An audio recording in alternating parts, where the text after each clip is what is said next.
નમસ્કાર. કેમ છો તમે બધા? આજે આપણે વાત કરીશું કે ઘણાને ક્વેશ્ચન્સ હોય છે કે હું બહુ બધી મેનિફેસ્ટેશન ટેકનિક્સ ટ્રાય કરું છું, પણ મને રિઝલ્ટ કેમ નથી મળતું? હું તો ઘણા વખતથી કરું છું પણ નથી થતું. એનું કારણ એ હોય છે, મેઇન રીઝન એ વ્યક્તિ ટુ વ્યક્તિ ડિફર કરે, કેસ ટુ કેસ. બટ જે મેઇન અને કોમન રીઝન હોય બધામાં એ છે કે તમે જે પણ ટેકનિક અપ્લાય કરો છો એ પર્ટિક્યુલર ટાઈમ માટે. આખા દિવસમાં 24 કલાક હોય છે, રાઈટ? એમાંથી 12 કલાક આપણે રેસ્ટ સૂઈ ગયા. બાકીના 12 કલાકમાંથી અગર તમે કોઈ ટેકનિક કરો છો, સપોઝ 15 મિનિટ, અડધો કલાક કે મેક્સિમમ 1 કલાક, આખો દિવસ થઈને 1 કલાક તમે એક ટેકનિક કરી, પણ બાકીના 11 કલાકનું શું? બાકીના 11 કલાક તમે જે વાઇબ્રેશનમાં છો, તમારા મનમાંથી જે નીકળી રહ્યું છે એ જ ઇફેક્ટ કરવાનું છે. બિકોઝ જે તમે ટેકનિક કરી એ તો તમે ફેક કરી રહ્યા છો. મારો એક વિડીયો બી છે, fake it until you make it. તો એ તો તમે ફેક કરી રહ્યા છો કે યુ આર જસ્ટ વિઝ્યુઅલાઇઝિંગ, તમે અફર્મેશન્સ કરી રહ્યા છો કે ભાઈ આ મારી પાસે છે, મનથી એવું ફીલ કરી રહ્યા છો, પણ એ એટલા વખત માટે. બાકીના ટાઈમમાં તમે તમારા પોતાના ઝોનમાં આવી જાઓ છો, અને એ ઝોન છે mix of everything. Negativity, anxiety, ઘૃણા, ગુસ્સો, કમ્પ્લેન્ટ્સ. તો જ્યાં સુધી આ બધું માઇન્ડમાં અને તમારા ઇમોશન્સમાં હશે ત્યાં સુધી મેનિફેસ્ટેશન વર્ક નહીં કરે. લો ઓફ એટ્રેક્શન વર્ક કરે છે, પણ તમે જે ફેઝમાં હો છો, તમારા જે વાઇબ્રેશન્સ હશે એ જ એટ્રેક્ટ કરશે. અગર તમે દિવસમાં ફક્ત અડધો કલાક કે કલાક ગ્રેટિટ્યૂડમાં રહો છો, પોઝિટિવ રહો છો કે અફર્મેશન કરો છો, પણ બાકીનો બધો ટાઈમ તમે કમ્પ્લેન કરવામાં, નિંદા કરવામાં, ચુગલી કરવામાં કે ગુસ્સો કરવામાં, અગર આ બધું વસ્તુ મારા મનમાં ચાલ્યા કરવું છે, તો એ મેજોરિટી તમે એટ્રેક્ટ કરી રહ્યા છો. તો તમારે અંદર એ ચેક કરવાનું છે કે બાકીના ટાઈમમાં મારા ઇમોશન્સ શું છે. અગર એ ઇમોશન્સ નેગેટિવ છે તો એને પોઝિટિવ કરો. નેગેટિવ ઇમોશન્સને પહેલાં તો કંટ્રોલ કરો. કંટ્રોલ ઇન ધ સેન્સ કે અવેરનેસ લાવો કે હા, આ હું ખોટું વિચારી રહી છું, આ મારે નથી કરવાનું. એટલી અવેરનેસ બી આવી જશે, બહુ છે. તો તમે શું ધીરે ધીરે એ વિચારમાં અંદર ઊંડા નહીં ઉતરો, એને ત્યાં જ તમે સ્ટોપ કરશો. અને એ સૌથી મોટી અવેરનેસ છે, અને એને તમારે રિપ્લેસ કરવાની છે પોઝિટિવિટીથી. કે એ સિચ્યુએશનમાં તમે પોઝિટિવ વિચારો કે આનું બેસ્ટ પોઝિટિવ વર્ઝન શું હોઈ શકે, એ મારી જોડે થશે, કે આ વ્યક્તિ મારી જોડે પોઝિટિવ જ બિહેવ કરશે અને એ થશે. મતલબ દરેક વસ્તુને તમારે પોઝિટિવિટીથી રિપ્લેસ કરવાની છે. સિમ્પલ છે. જેવી તમારી અંદરની ભાવના હશે એવી જ તમારી સંભાવના બનશે.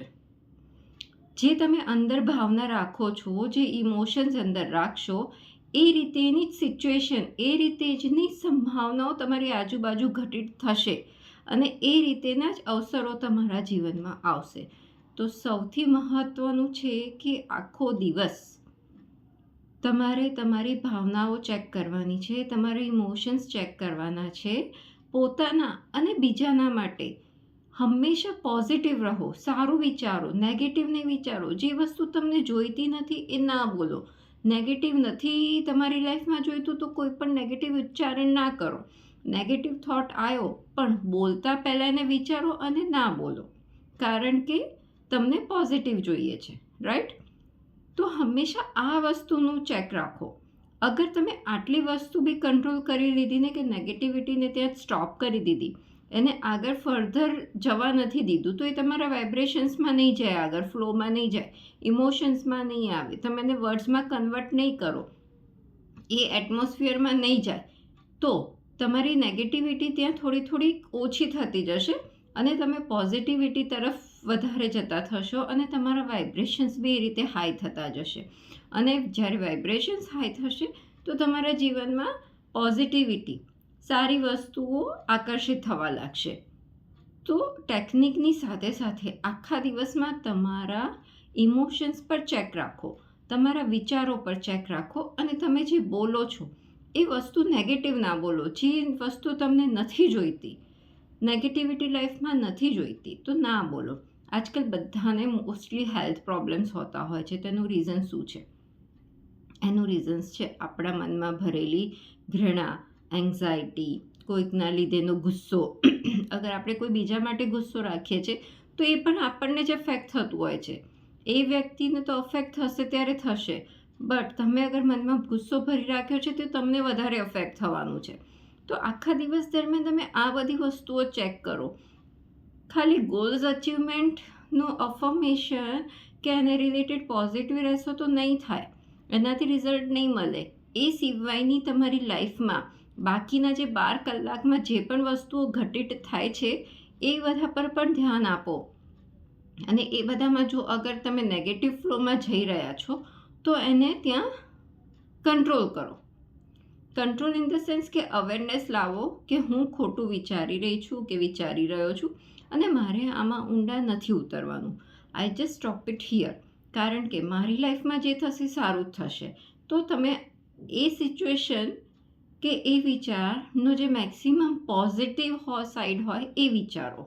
નેગેટિવિટીને ત્યાં જ સ્ટોપ કરી દો. એને તમારા વર્તન અને વાણીમાં ના લાવો. અગર થોટ આવી ગયો છે, થોટ ઉપર કંટ્રોલ નથી. થોટ પર કંટ્રોલ આવતો હોય છે પણ એ બહુ જ હાયર મેડિટેશનમાં ગયા પછી પોસિબલ છે. તો એક નોર્મલ લાઈફમાં થોટ પર કંટ્રોલ પોસિબલ નથી. થોટ આવ્યો દેટ્સ ફાઇન, બટ એ થોટમાં ઊંડા નહીં ઉતરવાનું. એને વર્તન અને વાણીમાં નહીં લાવવું.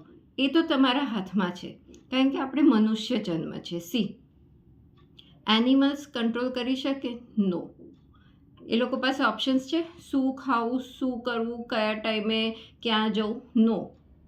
એ લોકોમાં એ બધા ઓપ્શન્સ નથી. એ લોકોમાં માઇન્ડ નથી. આપણામાં છે. આપણી પાસે ઓપ્શન છે ક્યારે શું ખાવું, આ વસ્તુ મારા માટે ખાવી સારી છે કે નથી, એ વિચાર શક્તિ આપણામાં છે. એ વિચાર્યા પછી આપણે એ વસ્તુને અમલ કરવી કે નહીં એ આપણા હાથમાં છે. એ વસ્તુ ખાવી કે નહીં એ આપણા હાથમાં છે. તો આપણી પાસે આ રીતેના ઓપ્શન્સ છે. શું વિચારવું, શું નહીં વિચારવું, શું અમલમાં કરવું, શું ના કરવું, એ આપણી પાસે પાવર છે. તો આ પાવરનો ઉપયોગ સારી જગ્યાએ કરો, સારા વિચારોમાં કરો, પોઝિટિવિટી તરફ કરો, પોતાના અને બીજાના ભલા માટે કરો. જ્યારે તમારા વિચારોમાં બીજાની ભલાઈ પહેલાં હશે કમ્પેર ટુ યોર્સ, તો ઓટોમેટિક તમે જ્યારે બીજાનું સારું કરશો તો એ તમારા લાઈફમાં સારું જ લાવશે. તો હંમેશા પોતાના અને બીજાના માટે સારું વિચારો, જે હું મારા દરેક વિડીયોમાં બોલતી હોઉં છું.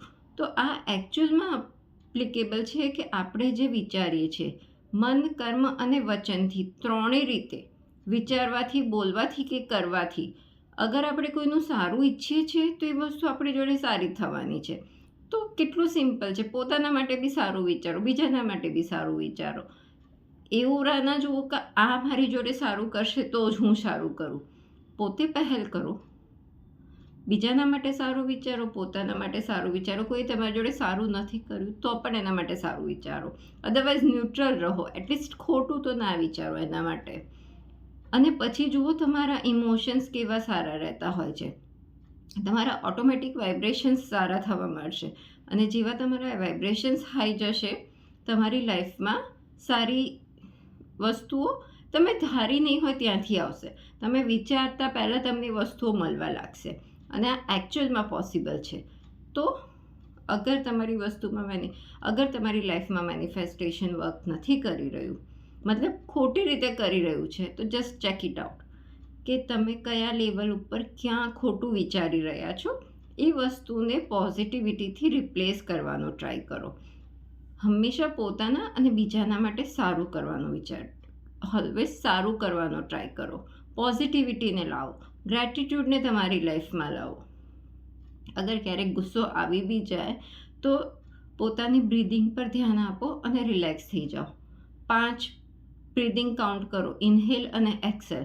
થોડો ગુસ્સામાં ફરક આવશે. એટલીસ્ટ એ ફેઝમાંથી તમે બહાર આવશો કે એ જે 2-5 મિનિટ હશે ને, ગુસ્સો શું હોય છે, ક્ષણિક હોય છે. તો એ વખત અગર તમે એંગરને કંટ્રોલ કરી લીધી, કશું નેગેટિવ ના બોલ્યા કે ના બિહેવ કર્યું, તો એ તમને આપોઆપ પોઝિટિવિટી તરફ લઈ જશે. તો આવી રીતે તમારા ગુસ્સા પર કંટ્રોલ કરવાનો ટ્રાય કરો, તમારા થોટ્સને કંટ્રોલ કરો, નેગેટિવિટી બોલો નહીં, વિચાર આવે તો વર્તન અને વાણીમાં તો બિલકુલ ના લાવો. આ વસ્તુ કરીને જુઓ અને આપના અનુભવો મારી જોડે શેર કરો. આશા રાખું છું આ વિડીયોથી આપને પ્રેરણા મળી હશે. વિડીયો પસંદ આવ્યો હોય તો વિડીયોને લાઈક કરજો અને ચેનલને સબસ્ક્રાઈબ કરજો. આપનો કિંમતી સમય આપવા બદલ અને મને સાંભળવા બદલ આપનો ખૂબ ખૂબ આભાર. ફરી મળીશું નેક્સ્ટ વિડીયોમાં.